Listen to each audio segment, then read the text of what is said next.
반갑습니다. 소방학개론 강정구입니다. 2021년 4월 3일 시행된 소방학개론 기출문제 해설을 시작하도록 하겠습니다. 우선 기출문제, 올해 문제의 특성을 한 번 더 살펴보면 일단 기본 개념이 확실히 기본 개념이 서 있어야 된다. 그리고 원리를 묻는 문제가 출제가 됐다. 그러니까 단어만 외워서는 문제를 정확하게 풀 수가 없습니다. 또 하나는 작동 원리는 시험 범위에 해당되지 않는데 작동 원리를 준한 문제가 소방시설에서 출제가 됐다. 마지막으로 중요한 것은 기본 개념을 충실히 읽어서 인지력을 키운 사람에게는 좀 더 쉽게 문제를 풀 수 있고, 그렇지 않은 학생에게는 시간 안배가 어려웠을 만한 그런 문제로 구성이 되어 있습니다. 결국 충분한 시간을 두고 문제를 풀고 점검했어야 된다라는 걸 알 수가 있습니다. 그러면 같이 한번 문제를 점검해 보도록 하겠습니다. 1번 문제입니다. 재난 및 안전관리 기본법상 재난 현장에서 시군구 긴급구조 통제 단장의 긴급구조 현장 지휘사항을 모두 고른 것은, 이건 이미 출제가 됐던 문제죠. 그러면 긴급구조라고 하는 건 진압구조 구급의 업무를 우선하기 때문에 한번 잘 들여다보세요. 인명탐색 및 구조가 이렇게 들어갑니다. 응급처치와 의료기관 이송이 이렇게 들어가는 거죠. 그리고 추가 재난 방지를 위한 응급조치와 그리고 물자의 관리, 이렇게 규칙적으로만 읽어주면, 이런 것들은 어떻게 보면 외우는 게 아니죠. 규칙적으로만 읽어주면 답을 구분해낼 수 있는 그런 문제입니다. 또 하나는 이 문제는 이미 출제가 됐던 내용이에요. 그러니 틀려서는 안 되는 거죠. 정답은 4번 이렇게 됩니다. 2번입니다. 화재 시 발생하는 연기입니다. 내용을 한번 들여다보면 발생하는 연기에 대한 설명을 옳지 않은 것입니다. 연기의 수직 이동 속도는 수평 이동 속도보다 빠르다. 수직 이동 속도는 2에서 3m/s, 수평 이동 속도는 0.5에서 1m/s니까 확실히 빠릅니다. 맞아요. 연기의 감광 계수 우리가 어떻게 했나요? 0.1, 0.3, 0.5, 1.0, 10m.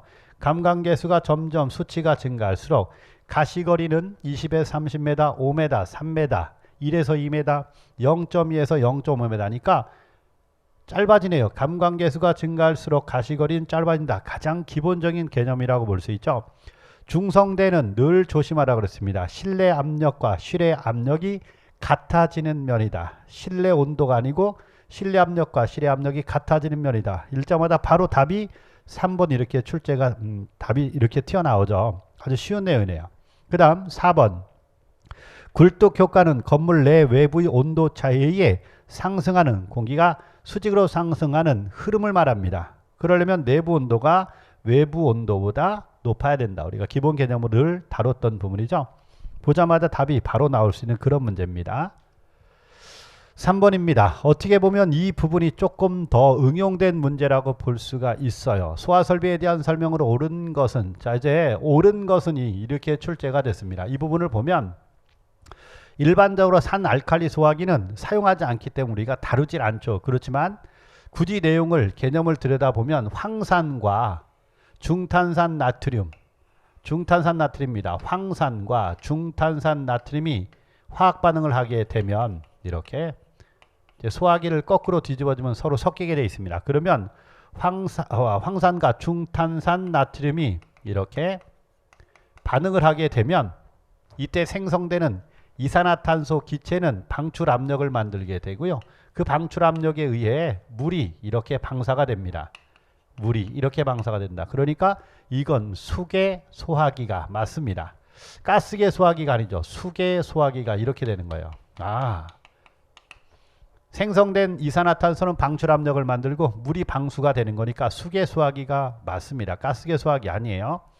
이산화탄소 소화설비는, 자 이제 실제로는 이 부분은 작동 원리를 묻는 거나 마찬가지예요. 이산화탄소 소화설비, 물론 할로겐 화합물 및 불활성기체 소화설비의 작동 원리도 동일합니다. 소화약제만 다를 뿐이죠.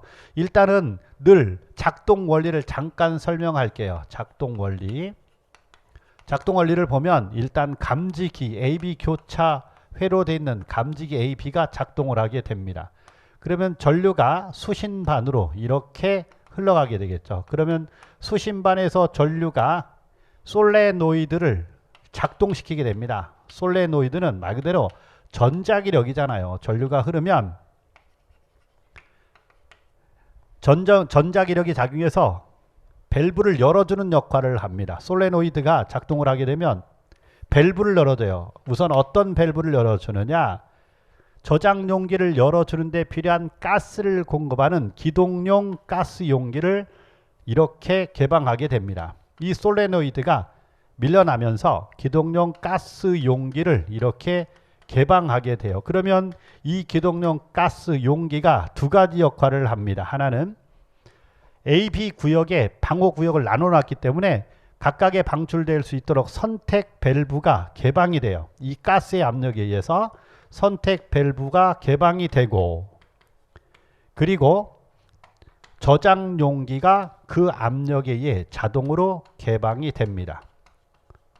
이렇게 개방이 되겠죠. 그러면 저장 용기에 의해 방출된 가스가 배관을 따라 이동하며 당연히 압력 스위치가 이렇게 그 배관의 가스가 이동하면서 흘러 들어간 압력 스위치에 가스가 유입이 되며 말 그대로 이제 밀어 올려서 접점을 붙게 합니다. 그럼 그 접점에서 전류가 흘러가면 방출 표시등이 출입구 바깥쪽 상단에 설치되어 있는 방출 표시등이 이렇게 들어오도록 이렇게 되어 있는 게 이게 이산화탄소 소화 설비의 작동 원리예요.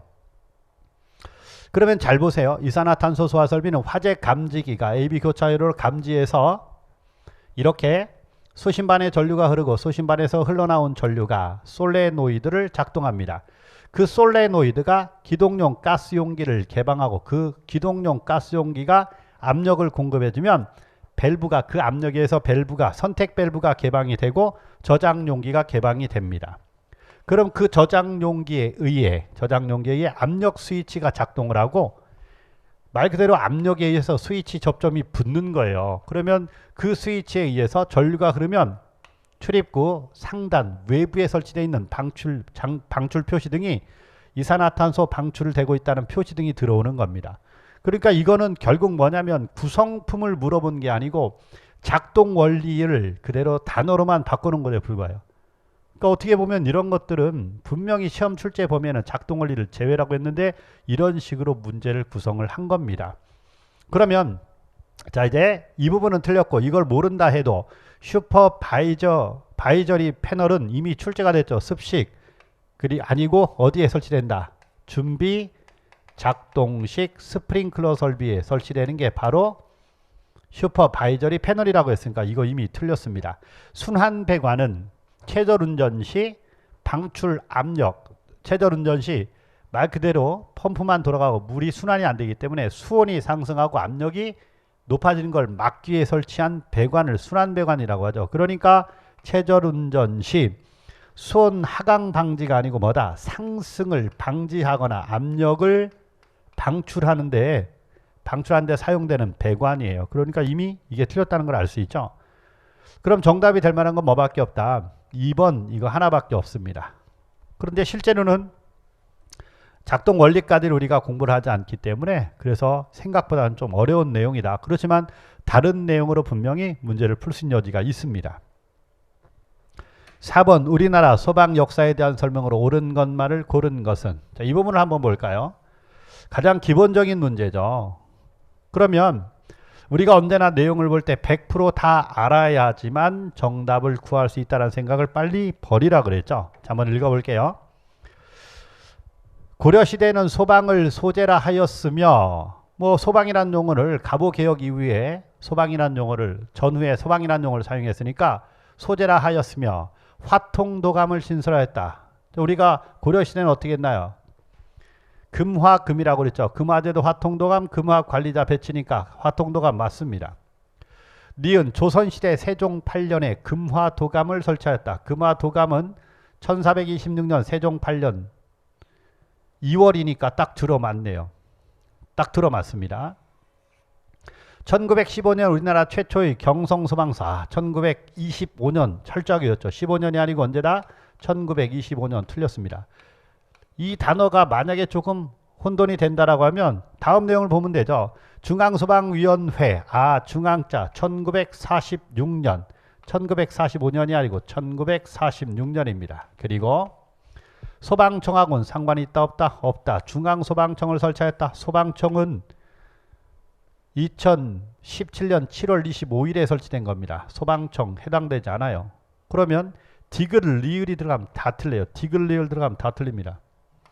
디귿만 알아도 정확하게 디귿만 알아도 답이 몇 번밖에 없어요. 1번밖에 없습니다. 그러니까 이런 문제를 풀 때는 말 그대로 정확하게 틀린 것, 내가 자신이 없다, 외운 게 좀 부정확하다 그러면 확실히 틀린 것, 확실히 맞는 것만 딱 골라내면 돼요. 자, 그러면 니은과 소재라는 용어가 조금 들어가서 불편하다 그러면 니은 들어가야 되고 디귿 들어가면 안 된다. 니은 들어가야 되고 뭐 들어가네요. 디귿 들어가면 안 된다. 정답 몇 번? 1번밖에 안 나옵니다. 그러니까 여러분들도 이제 풀어내는 테크닉을 좀 이렇게 갖춰야 된다. 5번 문제입니다. 백드래프트 현상이다. 자, 이제 백드래프트 현상은 밀폐된 용기 내에서 산소 농도 저하로 불꽃을 내지 못하고 가연성 분해가스만 생성하다. 자, 이제 가연성 분해가스 대표가 뭐예요? 일산화탄소가 가장 대표라고 그랬죠. 그래서 연소할 때도 완전 연소냐 불완전 연소냐, 이산화탄소는 완전 연소, 일산화탄소는 불완전 연소라고 했으니까 불완전 연소에 발생한 일산화탄소가 가연물로 작용하여 폭발한 현상이다. 이것도 맞는 거예요. 이렇게 가연성 증기나 분해가스니까 맞습니다. 옳은 것 이미 정답 1번 나왔어요. 만약에 이 부분이 불완전하다 싶으면 자, 읽어볼게요. 2번 화재 진압 시 지붕 등 상부를 개방하는 것보다 출입문을 먼저 개방한다. 그럼 출입문 개방으로 백드래프트가 발생하는 거니까 효과적인 전술 아닙니다. 지붕의 가벼운 가스를 먼저 배출시킨다. 우리가 지속적으로 읽었던 거예요. 3번 밀폐된 실내에서 발생된 현상으로 출입문을 한 번에 완전히 개방하여 연기를 이 순간에 배출해야 연기를 일순간에 배출해야 폭발력을 억제할 수 있다. 보세요. 출입문을 한 번에 완전히 개방. 그럼 그 순간 정확하게 3초 뒤에 백드래프트 현상이 일어납니다. 큰일 나는 거죠. 문을 닫아두거나 조금만 열어 다량의 공기 유입을 막아야 되는데 여기 한 번에 완전히 개방. 큰일 나는 거죠. 이 부분이 틀렸네요. 이렇게 출입문 먼저 개방이 틀렸습니다. 지붕의 상부를 먼저 개방해야 돼요. 연료 지배형 화재가 진행되고 있는 공간에 산소가 일시적으로 다량 공급됨에 따라 아니죠. 산소 부족이니까 무슨 지배형 화재다? 환기 지배형 화재니까 환기 지배형 화재가 진행되고 있는 공간에서 산소가 일시적으로 공급됨에 따라 폭발하는 현상이다. 보면 이건 가장 기본적인 개념을 물어본 거니까 1번이 부정확하다고 생각한 사람은 2, 3, 4를 보면 다 틀렸거든요. 정확하게. 그러니까 이건 정답 1번입니다. 그래서 소방학계도 생각한 것보다는 시간 안에 푸는 게 조금 부족했다라고 보여져요. 그렇지만 기본 개념이 충실한 사람들은 자기가 평상시에 푸는 시간보다 조금 더 걸렸을지라도 실제로 점수에는 크게 영향을 받지 않을 거라고 보여집니다. 그렇지만 전체적으로는 상당히 어렵다는 평이 주도적입니다. 6번 위험물의 종류에 따른 소화 방법으로 옳지 않은 것은 일단 옳지 않은 것입니다. 제1류 위험물은 알칼리 금속의 과산화물. 수업 시간에 뭐라 그랬나요? 알칼리 금속의 과산화물은 무기과산화물이다. 무기과산화물은 물과 반응하면 무슨 기체를 생성한다? 산소 기체를 생성한다. 금수성 물질이니까 물의 사용 금지죠. 사용 틀렸네요. 물의 사용 금지입니다. 그러니까 이미 정답이 몇 번이에요? 1번 이렇게 나왔죠? 이렇게 정확한 답일 때는 나머지를 읽거나 해서는 안 되죠. 시간 안배를 해줘야 되는 거니까요. 그렇지 않고 또 2, 3, 4를 읽어본 사람들은 시간 안배가 안 됐을 겁니다. 1위 위험물은 철분, 금속분, 마그네슘, 금수성 물질이니까 건조사 등을 사용 맞네요. 제3류 위험물 나트륨, 칼륨, 알킬, 리튬, 알킬, 알루미늄은 전부 다 분해 생성물은 다르지만 전부 금수성 물질이다. 건조사를 사용 맞습니다. 제4류 위험물 알코올 수용성 위험물은 당연히 내알코올포 소화약제로 사용한다. 딱 들어봤죠. 수성막포 소화약제는 수용성 위험물에는 포가 소멸되는 소포성이기 때문에 사용해서는 안 된다. 우리가 철저하게 연습했던 거예요. 그러니까 이게 틀렸네요. 내알코올포 소화약제 맞습니다. 그럼 틀린 거 몇 번이다? 1번이 정확하게 틀렸죠. 7번입니다. 화재 조사 보고 규정상. 보세요. 지난 이제 학기 동안에 우리가 공부하는 동안에 열심히 반복한 게 뭐냐면 대형 화재, 중요 화재, 특수 화재. 대형 화재는 사람 돈이다. 그리고 중요 화재는 사람을 외워라. 그리고 숫자 50, 100을 외워라. 숫자가 나올 때는 50, 52, 5, 10, 52 대형 화재, 100이 중요 화재다. 그 대신 특수 화재를 외우는 게 좀 더 효율적이라고 그랬죠. 그럼 보세요. 특수 화재를 우리가 어떻게 했나요? 외국 공간 사택. 여기 있네요. 항구안에 메어둔 외항성. 외항선이 나왔으니까 철도 차량과 항공기, 발전소와 변전소.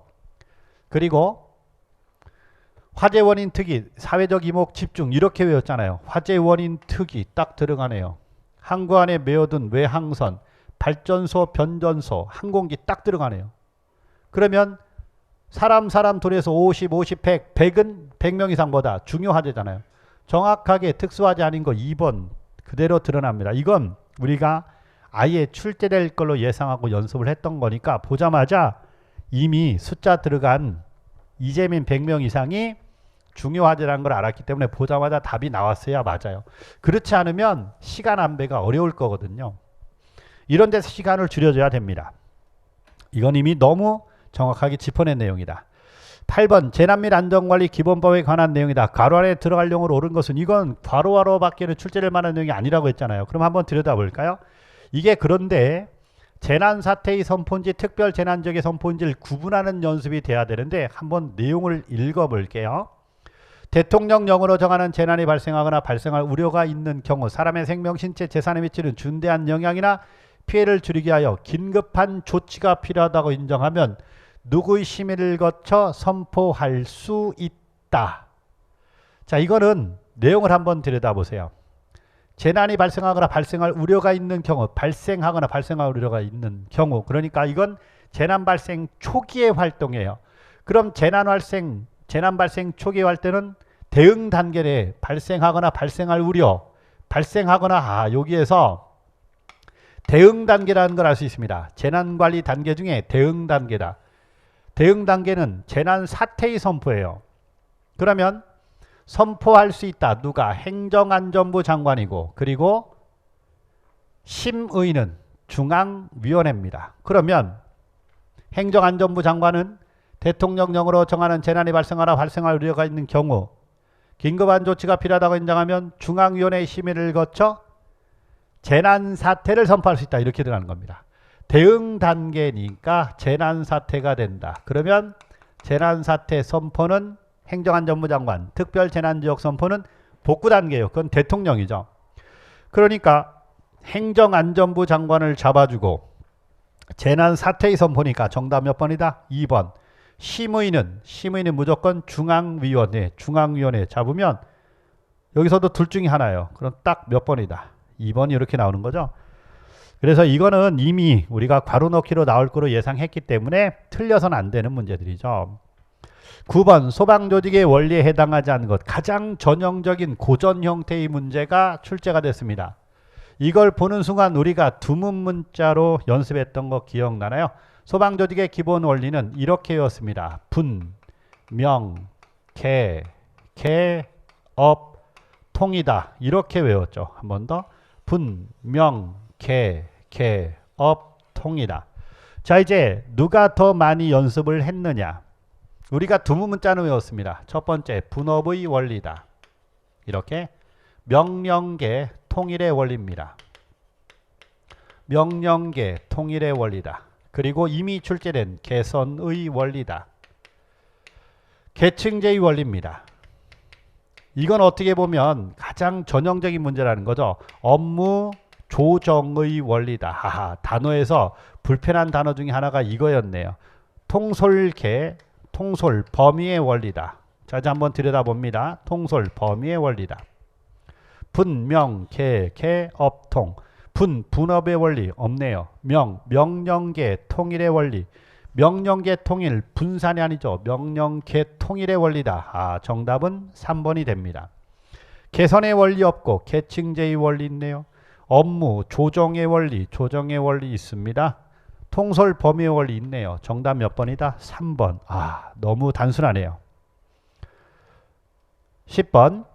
블래비 현상. 이제 이 부분에서도 과거에 출제된 문제와 비교를 해보면 우리가 강의 시간에도 뭐라 그랬냐면 블래비 현상의 첫 번째는 물리적 현상이다. 그런데 물리적 현상이 화학 폭발을 동반하면 2차적 폭발을 동반하면 물리적 폭발이 화학적 폭발로 함께 병행이 된다. 이렇게 설명을 했단 말이에요. 그런데 작년에 출제된 문제에서는 블래비 현상은 물리적 폭발이다라고 정의를 내려서 출제가 된 겁니다. 그러니까 작년에 문제를 풀었던 사람들은 내 설명을 듣지 않았을 때는 그냥 물리적 폭발이니까 이거 틀렸다라고 생각하기 쉬워요.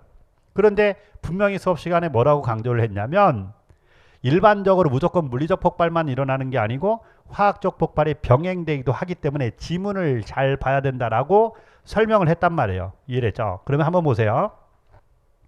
일단 2번부터 액화가스 저장 탱크에서 물리적 폭발이 순간적으로 화학적 폭발로 이어지는 현상이다. 그러니까 이렇게 2차적 폭발을 병행하면 이것도 맞다라고 해야 돼요.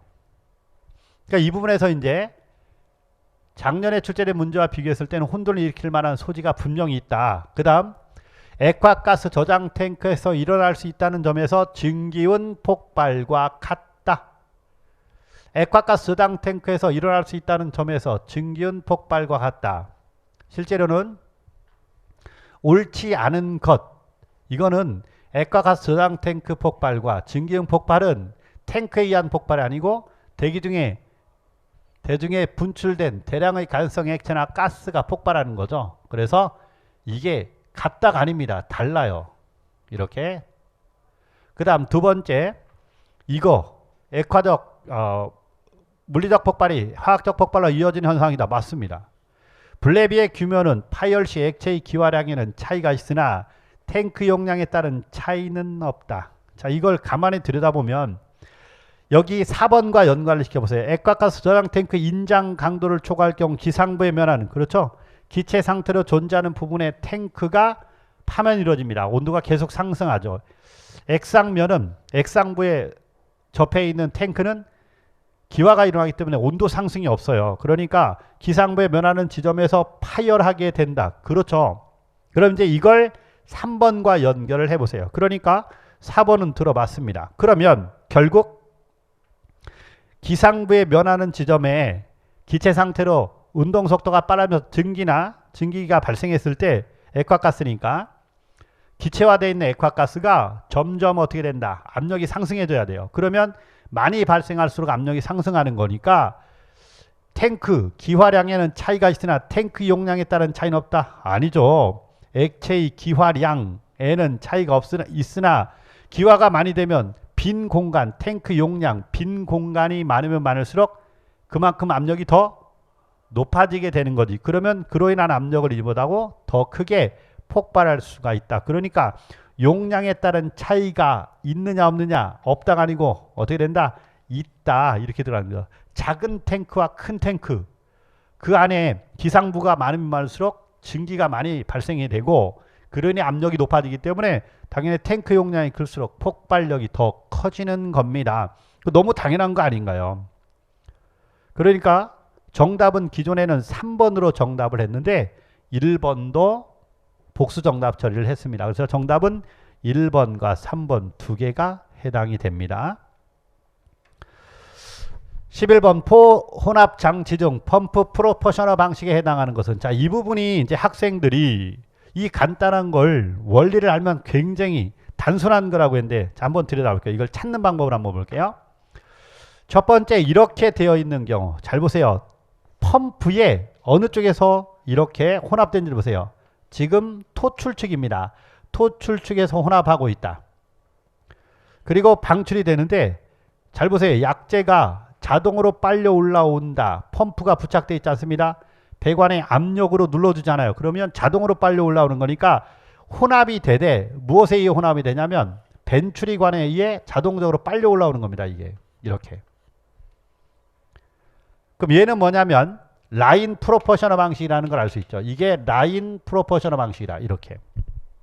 그런데 여기에 벤추리관이 없다라고 해서 이거 뭐지? 라고 생각이 들면 나머지 2, 3, 4의 지문의 그림을 보면 알 수 있는 거죠. 두 번째를 한번 볼게요. 두 번째, 그림은 출제자가 내고 싶은 대로 그림을 그릴 수 있기 때문에 두 번째를 한번 봅니다. 두 번째를 보면 여기 펌프의 토출책입니다. 그런데 잘 보면 소화약제 저장용기가 여기죠. 화살표를 잡으세요. 여기서 물이 이렇게 배관에서 물이 이렇게만 흘러갑니다. 그럼 소화약제가 이렇게 농도 조정 밸브가 조정된 소화약제 필요량을 이쪽으로 유입된 순간 이렇게밖에 흘러가지 않아요. 이렇게밖에 흘러가지 않으면 어디로 유입되나 보세요. 펌프에 어느 쪽으로 유입되고 있다? 흡입측으로 유입되고 있습니다. 그래서 강의 시간에 뭐라 그랬냐면 농도 조정 밸브로 이렇게 농도 조정 밸브 안으로 이렇게 혼합시키는 방법도 있지만 펌프에 흡입축으로 보내는 방법도 있지만 뭐도 있다. 바이패스관 경유해서 이렇게 바이패스관에 의해서 이렇게 약제가 혼합되기 유입되기도 한다. 그렇기 때문에 반드시 무엇을 봐줘야 된다. 그 소화 약제가 유일하게 펌프 흡입축으로 유입되는 건 뭐다? 펌프 흡입축으로 유입되는 건 펌프 프로포셔널 방식이다. 그러니까 딱 보면 이거밖에 없잖아요. 펌프 프로포셔널 방식. 그러면 정답은 2번이 이렇게 됩니다. 그러면 나머지 3번을 한번 보세요. 3번은 뭡니까? 이렇게 다이어프램 몰라도 돼요. 그 대신 배관이 상당히 복잡한 게 여기서도 보세요. 여기 혼합기라고 되어 있죠. 그럼 여기가 이렇게 벤츄리관이 되는 거고 펌프 가압수의 포소약제 저장 탱크에 대한 압력으로 이렇게 들어갔죠. 그러니까 얘는 무슨 방식이다? 프레셔 프로포셔널 방식이다. 이렇게요. 그럼 마지막 네 번째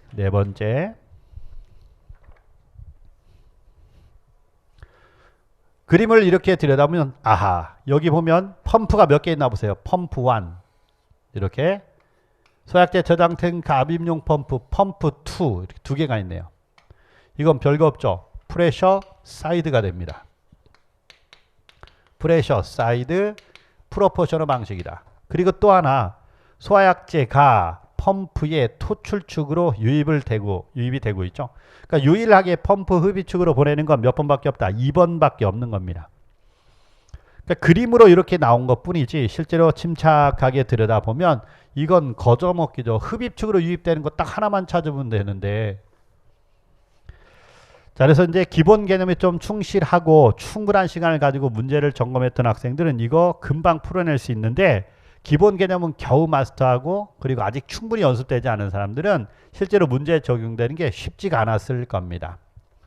12번 재난 및 안전관리 기본법상 재난관리 단계별 조치상의 연결 옳지 않은 것 예방, 대비, 대응, 복구해서 우리 수업 시간에 열심히 외우라는 거 제대로만 외웠으면 이거 답이 보여. 잘 보세요. 아까 뭐라 그랬냐면 강의 시간에도 재난사태의 선포는 어느 단계이다? 대응 단계다. 특별 재난적 선포는 어느 단계다? 복구 단계다. 외우라 그랬죠? 그냥 그대로 나왔네요. 그러면 특별자가 붙었으니 이건 대응 단계가 아니고 어느 단계다? 복구 단계다. 이렇게. 그리고 반드시 외우라는 거. 재난현장, 긴급통신수단, 구축 마련 어느 단계다?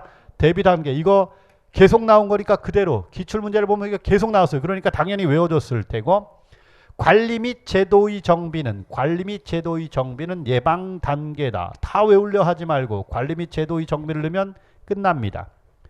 여기는 아예 복구라는 단어가 들어가 있네요. 복구 단계 맞잖아요. 그렇죠. 그러니까 기본적으로 외우는 것만 외워져 있으면 이건 거저먹기입니다. 정답 3번.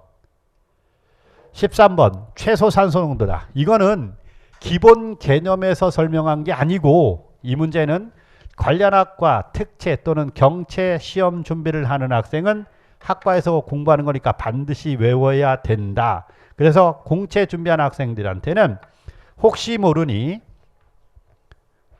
동형 모의고사 준비를 하는 동안에 이 문제를 넣어놓고 혹시 모르니 반드시 외워라 라고 했던 게 바로 이거예요. 그 대신 공식을 꼭 외웠는데 여기 단어에 최소 산소 농도라는 게 나와요. 최소 산소 농도. 그럼 공식이 어떻게 되냐? 미니멈 옥시전 컨센트레이션에서 영어로 표현한 것까지도 정확하게 영어도 외워라. MOC라고 나올 수도 있다라고 강조를 했던 부분이요. 그러면 MOC의 공식이 어떻게 된다? MOC는 산소의 몰수의 가연성 가스의 연소의 하한계, 가연성 가스의 연소의 하한계를 곱한 값이다. 이것만 알면 돼요. 그럼 보세요. 이게 어떤 굉장한 내용을 품고 있는 게 아니고 이 공식만 알면 이미 당연히 연소의 상한계에 의해 최소 산소 농도가 결정된다? 아니잖아요. 연소의 상한계가 아니고 뭐다? 하한계를 곱하는 거니까 이것만 보도 아 이거 틀렸다는 걸 알았을 겁니다. 그러면 이미 정답 1번으로 끝나는 거예요. 그러면 연소할 때 화염이 전파되는 데 필요한 임계 산소 농도, 최소 산소 농도라는 거예요. 임계란 얘기니까. 완전 연소 방정식 산소 몰수의 최소 산소 농도가 결정된다. 농도에 의해 결정된다. 그러니까 두 개를 곱한 값이라고 했잖아요. MOC는 최소 산소 농도는 산소의 몰수에다가 가연성 가스 연소의 한계다. 이렇게 해요. 그리고 4번과 같은 경우는 관련학과 특채, 관련학과 경채 시험을 보는 학생들은 이것도 외워야 돼요. 우리가 공채에서는 외울 필요가 없죠. 왜? 지금까지 연소 범위 값이 주어진 상태에서 물질의 위험도를 물어보기도 했기 때문에 외울 필요가 없다. 그런데 이 문제를 잘 보세요. 앞으로는 공채생들도 경채생들처럼 관련과생들처럼 공부를 충분히 해야 된다는 걸 이런 문제에서 들여다보는 겁니다. 지문하기를 뭐라 그랬냐면 프로판이 완전 연소하는 데 필요한 최소 산소 농도는 그럼 뭘 알아야 되냐면 완전 연소 방정식 우리가 연습한 거 충분히 할 수 있어요. 보세요. C3H8 프로판이죠. 완전 연소, 연소는 O2고 완전 연소니까 C와 O가 만나서 CO2를 만나고 H와 O가 만나서 H2O를 만난다. C가 3개니까 여기 C가 3개. H가 8개니까 여기 2개라 4통이 필요하다. 여기 O가 2개씩 3통이니까 6개에다. O 하나 들어있지만 4통이니까 4개다. 합이 10개면 얘가 10개에다가 2로 나눠라. 2분의 10이니까 5다. 이렇게 하라고 그랬죠? 이렇게 5가 됩니다. 그럼 5, 20 딱 맞잖아요. 이렇게 해도. 그러면 MOC는 프로판의 최소 산소 농도는 산소의 몰수 앞에 있는 숫자가 5몰이에요. 몰수에다가 연소의 하한계 연소의 한계 프로판의 연소의 한계는 어떻게 됩니까? 그래서 여기서 우리가 메탄, 프로판, 부탄은 기본적으로 외우는 게 좋아요. 이거 관련학과 경력 경쟁 채용 시험을 보는 학생들은 이거 외우라고 합니다. 그렇지만 공채 시험 보는 학생들 외우라고 안 하죠. 연소 범위가 하한계부터 상한계까지의 범위가 메탄은 5에서 15입니다. 퍼센트. 프로판은요 2.1에서 9.5%입니다. 부탄은요 1.4에서 4.8% 이렇게 1.4에서 4.8% 이렇게. 그러니까 위험도를 계산하면 자 이렇게. 자 이제 여기서는 지금 문제를 풀 때 연소의 한계 값을 2.1을 곱해버리면 돼요. 이렇게. 하한계니까 메탄, 프로판, 부탄 2.1 하한계가. 이거요. 실제로 공채 시험에서는 굳이 출제할 이유가 없는 내용이죠. 그런데 이거 가지고 푸는 게 아니고 이미 정답이 1번이 나와 있습니다. 정답은 1번이 이렇게 되는 거죠. 그 다음 14번. 우리가 이제 실제로 이 문제는 출제를 걸로 예상을 하고 연습을 많이 했던 건데 가장 기본적인 게 하나가 더 출제가 됐죠. 뭐라고 나왔나요?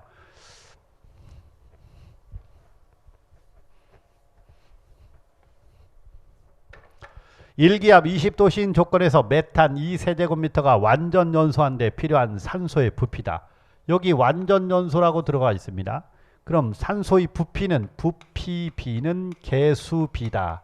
개수를 이렇게 풀란 얘기예요. 똑같죠? 그러면 외웠나 보세요. 이거 화학식 알려줬네요.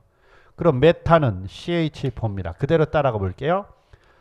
연소는 더하기 O2가 된다. 그런데 완전 연소라는 얘기는 뭐예요? 분해 생성물이 연소 반응에 의한 산화 반응 물질은 완전 연소니까 CO2, C가 있으면 CO2, H가 있으면 H2O다. 됐네요. C가 하나, C가 하나, H가 4개. 그럼 2개 있으니까 이런 거 2개가 필요하고 여기 O가 2개인데 얘는 2개. 그리고 여기도 하나짜리가 2통 있으니까 2개. 합이 4개니까 2다. 됐네요. 이렇게. 자 이제 메탄 여기 이 앞에 있는 요 숫자 없는 건 1이잖아요. 자, 이제 여기에 있는 요 개수 b가 무슨 b다? 부피 b다. 개수 b는 부피 b. 그럼 몇 대 몇인가 보세요. 1대 얼마가 된다. 이렇게요. 3이 이렇게 되죠. 개수 b가 1대 3이야. 그럼 부피 b도 1대 3이란 얘기는 그대로 단위를 같이 쓰면 돼요. 1세제곱미터 1대 3세제곱미터가 된다. 1대 2. 2세제곱미터가 된다. 그러면 질문에 뭐라고 했냐면 메탄이 2세제곱미터래요. 메탄이 요거잖아요. 메탄이 몇 세제곱미터다? 2세제곱미터다. 2배로 늘어났네. 그럼 얘도 똑같이 2배를 하면 돼요. 그럼 얼마다? 4세제곱미터다. 이건 우리가 많은 연습을 했던 부분이니까 정답 몇 번이다? 3번. 결국 시간 싸움일 뿐입니다. 문제를 못 푸냐? 아니죠. 그래서 오직 하면 수업 시간에 이거는 마르고 닳도록에서 반드시 외워놔라. 보자마자 바로 풀 수 있도록 연습을 반드시 해야 된다라고 했던 거고 그대로 출제가 된 것 뿐입니다. 이건 이미 기출된 문제라 틀려서는 안 되는 내용이에요. 15번 또 하나 이제 기본 개념의 응용편이라고 볼 수 있는 게 이런 내용인데 한번 보세요. 물론 헷갈리는 부분도 단어에 들어있긴 해요. 한번 보자. 연소속도에 영향을 미치는 요인이다. 연소속도가 빨라지기 위해서는 우리가 기본적으로 온도가 높아야 된다. 압력이 높아야 된다. 농도가 진해야 된다. 그리고 정촉매를 첨가해야 된다. 표면적이 넓어야 된다. 이런 식으로 이제 우리가 기본 개념을 정리했단 말이에요. 그러면 한번 보세요. 연소속도 이제 이건 단순하게 단어를 외운 게 아니라 응용을 시켜보자. 그러면 연소속도에 영향을 미치는 건 가연물의 비표면적도 있지만 가연성 물질의 종류, 불에 잘 타느냐 안 타느냐 그와도 밀접한 관계가 있죠. 발열량이 크냐 작냐. 그러니까 이건 분명히 영향을 줄 겁니다. 이렇게. 두 번째, 촉매의 존재 유무와 농도가 진할수록 연소속도가 빠르다. 정촉매이면 연소속도가 빠르다. 그러면 니은은 반드시 들어가야 돼요. 니은을 한번 보세요. 니은 다 들어갔죠? 상관없는 겁니다.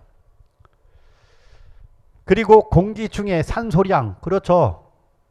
당연히 불활성 기체를 봉입하면 연소속도가 느려지고 공기 중에 공기 중에 질소가 78%, 산소가 21%가 산소가 많아질수록 연소속도가 빨라진다. 이렇게. 문제는 뭐냐면 얘는 리을 하나에 달려 있어요. 리을 하나. 이거 다 필요 없습니다. 리을 하나에 달려 있어요. 자, 이제 리을을 한번 볼게요. 그러면 가연성 물질과 산화제의 당량비. 당량비가 뭐냐면 가연성 물질과 산화제의 혼합비예요. 혼합비. 이 혼합비가 1일 때가 가장 연소속도가 빠를 때입니다. 만약에 1보다 크면 그런 가연성 가스의 농도가 진하다. 너무 높다. 1보다 작으면 이건 가연성 가스의 농도가 너무 적다. 그러니까 농도가 너무 많거나 농도가 너무 진해도 연소속도가 느려집니다.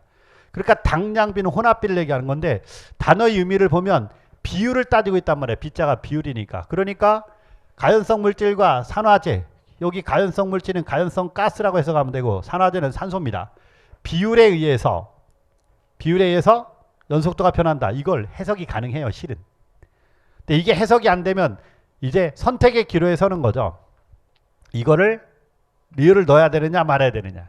정답은 리을도 들어가는 거니까 4번 이렇게 됩니다. 아니면 이렇게 하는 사람도 있어요. 아, 정말 짜증나기 어렵다. 그리고 해석도 잘 안 된다. 쉬울 때는 정답을 1번이나 2번, 어려울 때는 3번이나 4번인데 얘는 어려우니까 4번 뭐 이렇게 해도 괜찮고요. 근데 실제로 보면 어려운 문제는 대부분이 정답이 4번으로 많이 들어가 있습니다. 3번 아니면 4번에. 아무튼 여기에서는 새로운 용어인 가연성 물질과 산화제의 당량비라는 개념이 들어가서 그래서 우리가 개론이 어려운 이유가 무엇 때문이다. 분야마다 용어가 조금씩 다르게 사용되는 게 있다라고 설명해 준 거죠. 이와 같은 용어는 대부분이 자격시험에 해당되는 기사시험에 해당되는 문제에 조금씩 첨가되어 있는 겁니다. 그러니까 이런 문제까지도 출제하기 때문에 공채시험을 준비한 학생들은 어려운 점 중에 하나가 바로 이런 것들이에요. 자, 그래서 이 부분은 쉽다고 얘기하지 않겠습니다. 어렵다. 16번 폭발에 대한 설명으로 옳지 않은 것은 옳지 않은 것. 폭연, 폭괭. 폭연은 화염의 전파 속도가 음속보다 느리다. 폭갱은 화염의 전파 속도가 음속보다 빠르다. 폭연은 온도, 압력, 밀도가 연속적이다. 아주 조금씩 서서히 변한다. 폭갱은 불연속적이다. 급격하게 증가한다. 온도, 압력, 밀도가 급격하게 증가. 그럼 당연히 폭연보다는 폭갱이 폭발 압력이 더 높다. 틀렸네요. 낮다. 틀립니다. 높다가 돼야 돼요. 분해 폭발은 산소에 관계없이 분해 반응에 의해 발생한 열로 폭발하는 거니까 산소에 관계없이 분해 반응에 의해 발생한 열로 폭발하는 거다. 물질에서 발생한다. 맞습니다. 두 번째, 물리적 폭발은 말 그대로 물질의 상태 변화에 의해 폭발하는 것이다. 수증기 폭발과 증기 폭발이 가장 대표적인 예죠. 화염을 동반하지 않는다. 그러니까 물질의 상태가 변하거나 온도, 압력 등의 조건 변화에 따라 발생한다. 맞습니다. 화염이 생성되지 않아요. 그리고 중합 폭발은 폭연은 폭갱보다 폭갱의 압력이 더 높으니까 이걸 주어 중심으로 하면 폭연은 압력이 낮다. 맞네요. 높다가 아니고 낮다 맞고요. 그 다음 중합 폭발은 중압열에 의해 발생하는 폭발이죠. 중합 반응, 즉 해처 모여가 아니고 분자가 통째 결합할 때 발생하는 열을 중합열이라고 표현합니다. 그러니까 시아나수나 산화에틸렌 이런 것들이 해당이 된다라고 했죠. 그런데 여기 보면 가연성 액체의 무적, 이게 무자가 뭐예요? 안개 무자예요. 안개 모양으로 분출되어 조연성 가스 중에 분산하여 착화하여 폭발한다. 이거 뭐예요? 분무 폭발이죠. 분무 폭발. 분무 폭발. 이렇게. 그러니까 중합 폭발하고는 전혀 상관이 없습니다. 중합 반응만 생각하면 되죠. 그래서 중합 폭발은 중합열을 꼭 생각해라. 시안화수가 가장 대표라고 했잖아요. 그러니까 당연히 의미만 알면 이건 틀렸다는 걸 쉽게 알 수가 있단 말이에요. 정답은 4번이 됩니다. 17번 소화 방법에 대해 옳은 설명만을 모두 고른 것은, 자 이제 이거는 가장 기본적인 거, 그냥 맞는 것 틀린 것 직관적으로 내가 기본적으로 알 수 있는 것만 한번 넣어볼게요. 질식소화는 산소 농도 저하의 소화다. 나초 소화 맞네요. 냉각 소화는 물을 사용하는 거죠. 물, 강화액. 물은 한번 잘 생각해 보세요. 모든 소화약제는 냉각 질식이 다 들어간다. 그 대신 불활성 기체 소화약제는 질식 소화만 한다. 그러니까 그거 하나 빼놓고는 무조건 냉각 소화가 다 들어가요. 그러니까 볼 거 없어. 이건 다 맞는 거야. 이게 만약에 불확실하다, 혹시라도 불확실하다 그러면 다른 걸 보면 돼요. 피복 소화는 비중이 물보다 큰 오로지 무엇만 해당된다? 이산화탄소만 해당된다고 그랬죠. 물보다 큰 비수용성 유료 화재 시 무상주수, 물을 무상주수 아닙니다. 이건 오로지 뭐만 해당된다? 이산화탄소만 해당돼요. 그러니까 이거 틀렸네요. 그러면 일반적으로 푸는 방법은 디귿 들어가면 다 틀려. 디귿. 정답 몇 번? 1번밖에 없어요. 부촉매 소화는 가스화재 가스 공급을 차단한다. 가스 공급 차단. 밸브 차단, 전원 차단은 뭐다? 제거 소화예요. 제거 소화. 부촉매 소화가 아니고 제거 소화입니다. 제거 소화. 거저먹기죠. 거저먹기. 이런 문제는 정답 몇 번이다. 딱 보자마자 바로 1, 2번 기억 니은의 1번이 정답이 됩니다. 어려운 듯한데 대부분의 학생들이 가장 기본적인 게 흔들리기 때문에 기본적인 걸 갖다 붙이기만 하면 되는데 그걸 붙이지 못하면 답이 안 보이게 되어 있겠죠. 그 다음 18번 물소화약제에 대한 설명을 옳은 것. 자 이제 옳은 것입니다. 옳은 것. 질식 소화 작용은 기대하기 어렵다. 아니죠. 물은 무조건 냉각 질식 소화라고 했잖아요. 어렵다. 아니에요. 틀렸습니다. 냉각 질식 소화요. 분무상 무자가 안개 무자니까 이거 전류가 흘러도 사용할 수 있다. 물임에도 불구하고 B급 C급 화재에도 적응성이 있다. 딱 주로 맞네요. 그럼 옳은 것이니까 정답 이미 2번이 나왔네요. 그 다음 물은 비열과 기화열이 크다 작다? 크다. 물의 특성 그대로였잖아요. 비열이 크다, 기화열이 크다. 비열이 크기 때문에 온도가 변하지 않아서 쉽게 열을 빼앗아 온다. 그리고 기화열이 크기 때문에 열을 빨리 빼앗아서 그만큼 온도를 급격하게 낮춘다. 비열이 크다. 비열이 가장 큰 물질은 뭐다? 물이다. 이렇게 늘 습관적으로 외웠으니까 당연히 작다 틀렸네요. 크다. 이렇게 들어가야 됩니다. 냉각 소화 효과가 우수하다. 그렇죠. 물의 대표적인 소화 성능은 냉각 소화니까 맞아요. 이게 틀렸죠. 수용성 가염물질. 그래서 수업 시간에 늘 외우라고 그랬죠. 알코올, 에테르, 에스테르, 알데히드, 케톤 등 이렇게 꼭 이건 수용성 가염물이다. 이거 반드시 외우라고 그랬잖아요. 그러니까 수용성 가염물질 등으로 인한 화재는 적응성이 없다 아니지. 물은 적응성이 있는 거죠. 그래서 수용성 가염물에 물을 혼합하여 농도를 희석시켜 소화하는 것을 희석소화라고도 하고 무슨 소화라고도 한다? 제거 소화라고도 한다고 그랬잖아요. 가염물, 수용성 가염물의 농도 희석은 일종의 제거 소화다. 우리가 늘 외웠던 것입니다. 그러니까 정답 몇 번이다? 2번밖에 맞는 게 없네요. 19번 피난구조 설비다. 자, 이제 이 부분도 문제를 풀면서 가볍게 설명했던 거. 인공소생기는 호흡 부전 상태의 환자를 인공호흡시켜, 즉 에어를 넣어서 호흡하게 만드는 기구. 피난구 유도 등은 피난구로 사용되는 출입구를 유도하는 등.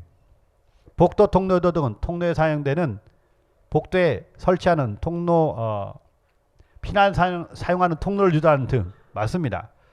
구조대는 이렇게 질문한 학생 때문에 꼭 설명을 해줬죠. 119 구조대 아닙니까? 아니다. 자루 형태의 모양으로 피난에 사용하는 피난구조 설비다.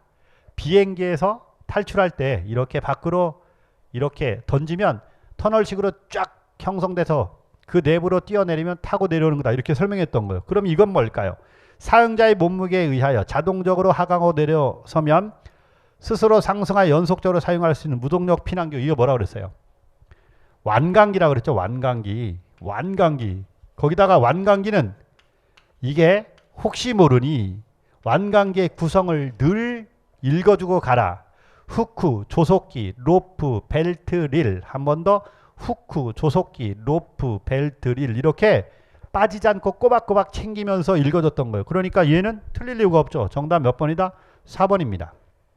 근데 실제로는 게으름을 피지 않고 꼬박꼬박 규칙적으로 한 사람들이야 거저먹기지만 중요하지 않다 해서 충분히 연습을 하지 않으면요. 이것도 답이 안 보입니다. 그래서 기본기가 강해야, 기본이 강해야 좋은 점수 얻을 수 있다. 고득점으로 넘어갈 수 있다는 걸 한 번 더 입증해 주는 거죠. 20번 문제를 봅니다. 실내 화재의 진행 과정이다.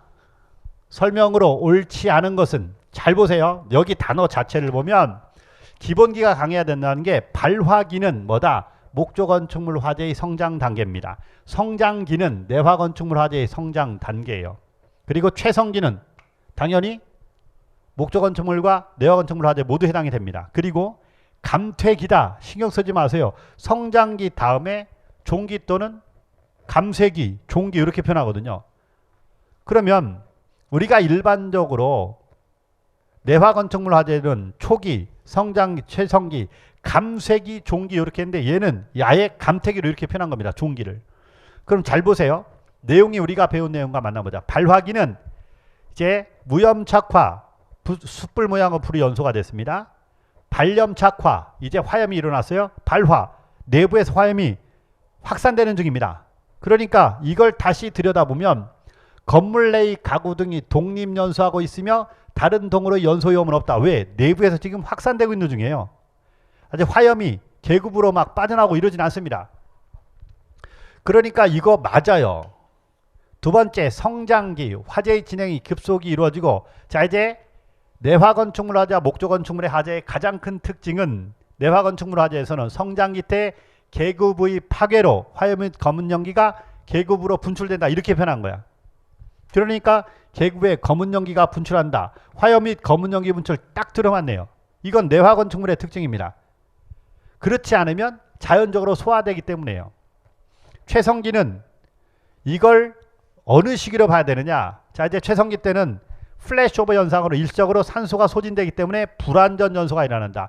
연계 농도는 진한데 불완전 연소가 일어난다. 즉 산소 부조가 연소되지 않은 가스가 다량 발생한다. 그러니까 불완전 연소로 인해 연계 농도가 짙다. 맞단 말이에요. 그러면 기본 개념을 다진 사람은 지붕이나 대들보가 붕괴가 된다. 지붕 및 대들보 붕괴는 어느 시기예요? 성장기 목조 건축물 화재. 그런데 감택이라고 돼 있어. 여기 대들보, 기둥과 대들보 무너져 끝났네. 이거 목조 건축물 화재. 목조 건축물 화재의 최성기의 특징이잖아요. 실내 최고 온도는 1300도시다. 화염 및 검은 연기가